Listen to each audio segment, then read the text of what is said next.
नमस्कार। आज के इस ताज़ा करंट अफेयर्स एनालिसिस में आपका बहुत बहुत स्वागत है। 2 मई 2026 के सबसे ज़रूरी अपडेट्स को डिकोड करने का वक्त आ गया है।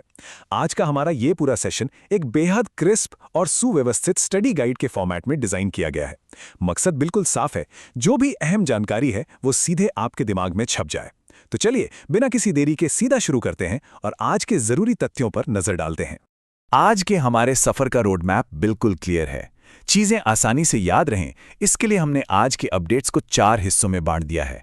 अवार्ड्स एंड रिकग्निशन, अहम लीडरशिप नियुक्तियां, इकोनॉमी और इंफ्रास्ट्रक्चर के बड़े आंकड़े और आखिर में पर्यावरण और संस्कृति। तो चलिए सबसे पहले बात करते हैं हमारे पहले सेक्शन की, अवार्ड्स एंड रिकॉग्निशन। यहाँ हम उन लोगों की बात करेंगे जिन्होंने ग्रासरूट लेवल पर पर्यावरण को बचाने और कला को संवारने में जबरदस्त काम किया है। सबसे पहले बात करते हैं प्रेस्टीजियस व्हिटली अवार्ड 2026 के। इसे जमीनी स्तर पर पर्यावरण संरक्षण के लिए दिया जाता है और इस साल ये ग्लोबल अवार्ड 2 शानदार भारतीय महिलाओं को मिला है। पहली हैं बरखा सुब्बा, जिन्होंने दार्जिलिंग में हिमालयन सैलमेंडर नाम की एक दुर्लभ छिपकली की प्रजाति को बचाने के लिए लोकल कम्युनिटीज को जोड़ा। और दूसरी हैं परवीन शेख, जिनका काम मध्य प्रदेश और यूपी के चंबल नदी क्षेत्र में इंडियन स्किमर पक्षी को बचाने पर फोकस रहा है। दोनों के ही प्रयास बिल्कुल जमीनी और बेहद असरदार हैं। पर्यावरण से अब सीधे कला की दुनिया में आते हैं। कर्नाटक राज्य के प्रतिष्ठित कर्नाटक ललित कला अकेडमी मानद पुरस्कार की घोषणा हो चुकी है।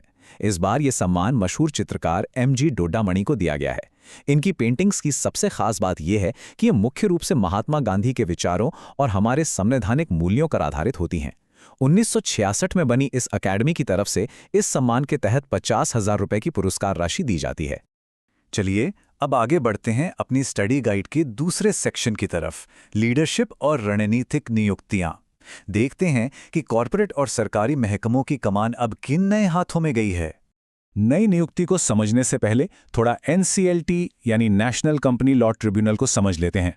2016 में बनी ये एक अर्धन्यायिक संस्था है जिसका मेन काम कंपनियों के आपसी झगड़े निपटाना, मर्जर देखना और दिवालियापन से जुड़े मामलों को सुलझाना है।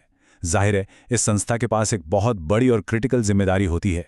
तो बड़ी खबर यह है कि इस अहम ट्रिब्यूनल की कमान अब बदल गई है। केंद्र सरकार ने जस्टिस अनुपिंदर सिंह ग्रेवाल को NCLT का नया अध्यक्ष नियुक्त किया है। इनका कार्यकाल 5 साल या 67 वर्ष की आयु तक रहेगा। पंजाब और हरियाणा हाईकोर्ट में सिविल और संवैधानिक मामलों का इनका लंबा अनुभव अब देश के बड़े कॉरपोरेट विवादों को सुलझाने में काम आएगा। इसी के साथ 2 और अहम अपॉइंटमेंट्स को फटाफट नोट कर लीजिए। कॉर्पोरेट सेक्टर में भारत के दिग्गज IT कंपनी इन्फोसिस ने अपने फ्यूचर स्ट्रैटेजी को सपोर्ट करने के लिए नितिन परंजपे को नया वाइस चेयरमैन बनाया है। ध्यान रखिएगा, नंदन नीलेकणी अभी भी कंपनी के चेयरमैन बने हुए हैं। वहीं राज्य स्तर पर देखें तो 1991 बैच के सीनियर IPS अधिकारी CV आनंद ने तेलंगाना पुलिस के महानिदेशक यानी DGP का पदभार संभाल लिया है। अब आते हैं आज के तीसरे और बहुत ही दिलचस्प सेक्शन पर, इकोनॉमी और इंफ्रास्ट्रक्चर। यहाँ कुछ ऐसे नंबर्स और फैक्ट्स हैं जो भारत के विशाल पैमाने को बिल्कुल साफ कर देते हैं। इंटरनेशनल मॉनेटरी फंड यानी IMF की ये डेटा रिपोर्ट वाकई माइंड ब्लोइंग है। IMF ने भारत की UPI को दुनिया के सबसे बड़े रियल टाइम पेमेंट सिस्टम के रूप में मान्यता दी है। जरा सोचिए, 2025-26 में इसके जरिए 24,162 करोड़ ट्रांजैक्शंस हुए। भारत के 85% डिजिटल पेमेंट्स सिर्फ UPI संभालता है और सबसे बड़ी बात, पूरी दुनिया में होने वाले रियल टाइम पेमेंट्स का लगभग 50% हिस्सा अकेले भारत का UPI प्रोसेस कर रहा है। जरा इस नंबर पर एक सेकंड के लिए रुककर गौर कीजिए, 314 लाख करोड़ रुपए। ये वो टोटल अमाउंट है जो सिर्फ एक साल में UPI के जरिए ट्रांसफर हुआ है। इसे ऐसे समझिए कि भारत का पूरा सालाना बजट करीब 35.5 लाख करोड़ रुपए का होता है। यानी हमारा UPI सिस्टम एक ही साल में राष्ट्रीय बजट से लगभग 9 गुना ज्यादा वैल्यू का लेन देन कर रहा है। ये लिटरली एक गेम चेंजर है। अब देश की इकोनॉमी के इंजन की बात करें तो नीति आयोग की हालिया रिपोर्ट एक बहुत ही जरूरी ट्रेंड दिखाती है। भारत में 10 लाख से ज्यादा आबादी वाले सिर्फ 47 शहर हैं, लेकिन ये मुट्ठी भर शहर मिलकर देश के कुल GDP में लगभग 60% का विशाल योगदान दे रहे हैं। ये साफ दिखाता है कि हमारा आर्थिक विकास इन कुछ गिने चुने शहरी केंद्रों में कितनी तेजी से सिमट रहा है। लेकिन ये ग्रोथ तब तक सस्टेनेबल नहीं है जब तक शहरों का प्रशासन दुरुस्त ना हो। 74वें संविधान संशोधन में स्थानीय निकायों को 18 विषय दिए गए थे, लेकिन असल में उनके कंट्रोल में सिर्फ 4 ही हैं। इसी गैप को भरने के लिए नीति आयोग ने कुछ तगड़े सुझाव दिए हैं, जैसे सीधे तौर पर चुना गया मेयर हो जिसका 5 साल का फिक्स कार्यकाल हो, एक मेयर इन काउंसिल सिस्टम लागू हो और पानी, साफ सफाई व ट्रांसपोर्ट सीधे सिटी गवर्नमेंट के अधीन आए। साथ ही शहरों का इंफ्रास्ट्रक्चर सुधारने के लिए उनकी फंडिंग को भी मजबूत करना जरूरी है। फाइनली आते हैं आज के आखिरी सेक्शन पर, पर्यावरण और संस्कृति। यहाँ हम ग्रीन एनर्जी के शानदार इनोवेशंस और हमारे सांस्कृतिक इतिहास को जोड़कर देखेंगे। गुजरात के कच्छ से एक बहुत ही कमाल की खबर है। वहां भारत का पहला ग्रीन मेथनॉल प्लांट लग रहा है और इसका प्रोसेस काफी इनोवेटिव है। सबसे पहले वहां के लोकल इकोसिस्टम को बर्बाद करने वाले एक जंगली खरपतवार प्रोसोपिस जूलीफ्लोरा को इकट्ठा किया जाएगा। फिर इस ऑर्गेनिक कचरे को प्लांट में प्रोसेस करके रिन्यूएबल मरीन फ्यूल यानी जहाजों के लिए एक क्लीन ईंधन में बदल दिया जाएगा। मतलब एक हानिकारक कचरे से सीधे क्लीन और ग्रीन एनर्जी। पर्यावरण और संस्कृति का एक और खूबसूरत उदाहरण देखने को मिलता है तेलंगाना के आदिलाबाद जिले में, जहां इप्पा पव्वू पंडुगा मनाया जाता है। तेलुगु में इप्पा का मतलब होता है महुआ।